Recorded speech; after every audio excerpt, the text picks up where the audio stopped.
Bismillahirrahmanirrahim. Assalamualaikum warahmatullahi wabarakatuh.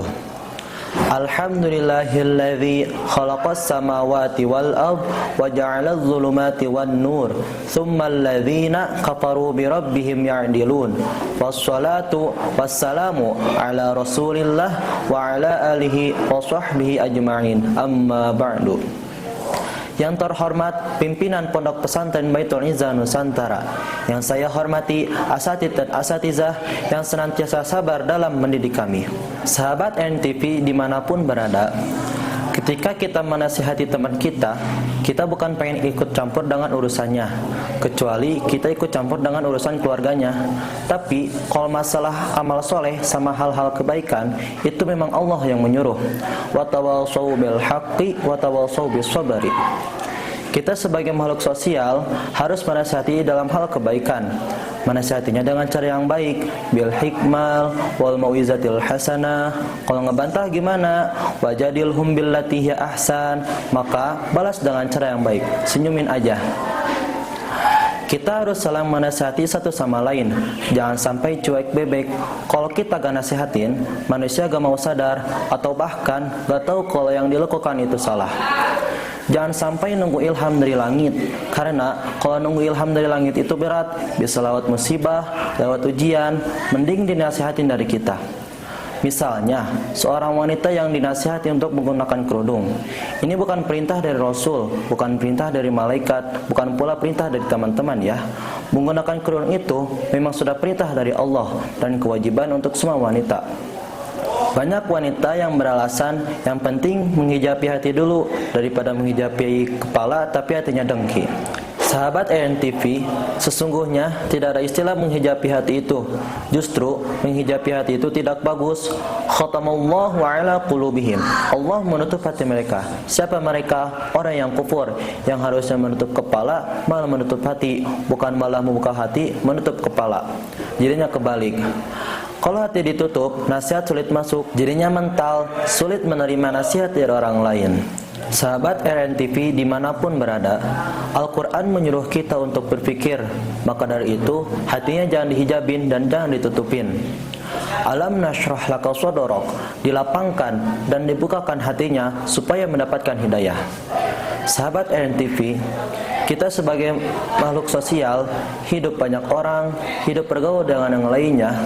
Maka dengan itu, ketika Allah siapkan surga pun, surganya gak cuma untuk sendirian. Terlalu luas, surga semegah dan seluas itu kalau cuma untuk sendirian.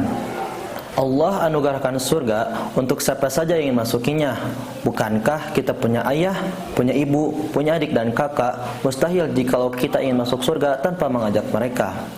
Maka dari itu, jika setiap orang ingin masuk surga, pertama kata Al-Quran, dia tidak boleh soleh sendirian. Karena surga Allah hadirkan tidak cuma untuk orang itu sendirian, karena banyak orang-orang yang terlibat untuk membuat orang tersebut soleh dalam kehidupannya. Anak bisa sholat karena ada orang tua dan gurunya mengajarinya.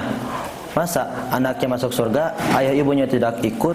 Maka dari itu, jika ada orang-orang menghadirkan keimanan dalam kehidupannya, memperbanyak amal solehnya, maka rumus pertama, dia harus serius kata Allah untuk membangun visi, bekerja sama dengan yang lainnya, saling menasihati untuk menuju ke dalam surganya Allah, dan bekerja sama dalam menasihati hal kebaikan. Dalam bahasa disebut dengan tawasau, dari kata wasiya, memberikan pesan yang kuat. Karena kalau kita tidak diajarkan, tidak diajak, tidak disampaikan, maka bagaimana mungkin kita mendapatkan pengetahuan untuk beramal soleh? Apa ada anak baru lahir, tiba-tiba tumbuh dewasa, langsung bisa sholat? Mustahil jika tidak ada orang tua yang membimbing dia untuk sholat. Mustahil dia bisa sholat kalau tidak ada guru yang mengajarkannya. Dia belajar dari si fulan, lalu dia mengajar ke si fulan. Maka saling belajar dan mengajar, saling menyampaikan pesan kebaikan yang kuat. Itu yang disebut dengan tawassul.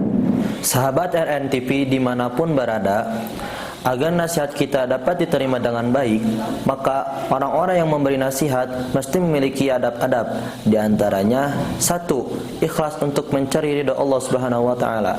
Sebagaimana hadis yang diriwayatkan oleh Umar bin Khattab radhiyallahu anhu bahwasanya Rasulullah sallallahu alaihi wasallam bersabda, Sesungguhnya sahnya amal perbuatan itu tergantung pada niatnya, dan setiap orang akan mendapatkan pahala sesuai yang diniatkannya. 2. Tidak bermaksud mencela atau mempermalukan orang yang dinasihati.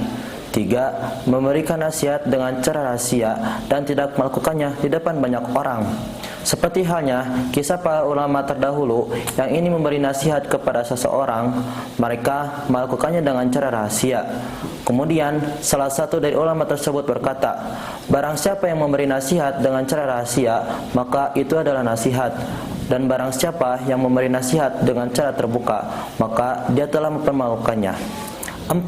Hendaklah memberi nasihat dengan lemah lembut dan beradab. 5. Tidak memaksa orang lain agar nasihatnya diterima. Barang siapa yang memaksa agar orang lain menerima nasihatnya, maka dia dikatakan orang yang egois, bukanlah orang yang memberi nasihat.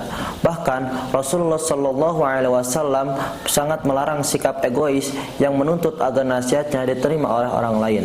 6. Memilih situasi dan kondisi yang tepat dalam memberi nasihat. Ibnu Mas'ud radhiyallahu anhu ia berkata, "Inna lil qulubi syahwatan wa iqbalan wa fatratan wa idbaran fakhudhuha 'inda syahwatiha wa iqbaliha wa dharuha 'inda fatratiha wa idbariha." Sesungguhnya hati memiliki saat-saat bersemangat dan menerima, juga memiliki saat-saat stagnisa dan menolak.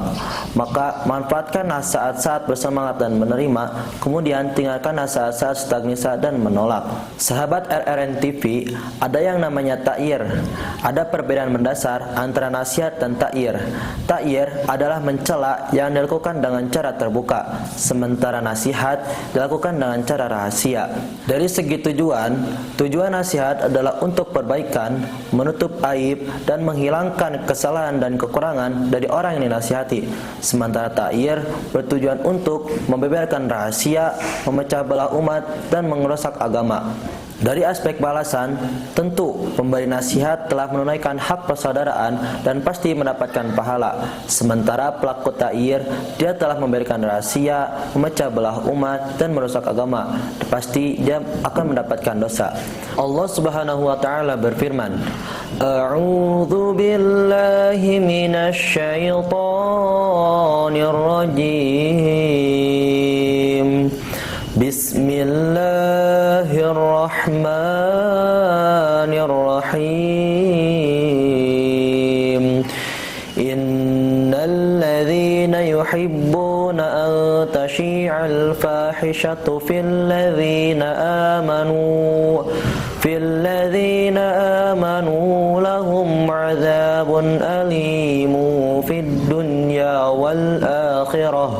Wallahu ya'lamu wa antum la ta'lamun." Shadaqallahul azim. Sesungguhnya orang-orang yang ingin agar berita dan perbuatan yang sangat keji itu tersiar di kalangan orang-orang yang beriman, bagi mereka azab yang pedih di dunia dan akhirat, dan Allah Maha mengetahui sedangkan kamu tidak mengetahui. Sahabat RRN TV, jika kita saling menasihati karena Allah dapat dilestarikan di kalangan kaum muslimin, maka banyak sekali manfaat yang akan didapatkan. Pemberi nasihat akan mendapatkan cinta yang tulus dari orang yang telah dinasihati. Memberi nasihat berarti telah menunaikan hak persaudaraan. Semoga di bulan suci Ramadan ini Allah dapat melembutkan hati kita, memberi kita hidayah supaya dapat dengan mudah menerima nasihat-nasihat. Amin ya Allah ya Rabbal Alamin. Mungkin cukup sekian yang dapat saya sampaikan. Mohon maaf bila banyak kesalahan dari ucapan yang telah saya sampaikan. Terima kasih atas segala perhatiannya. Selamat berbuka puasa. Wallahu muwaffiqil aqwamit thoriq. Wassalamualaikum warahmatullahi wabarakatuh.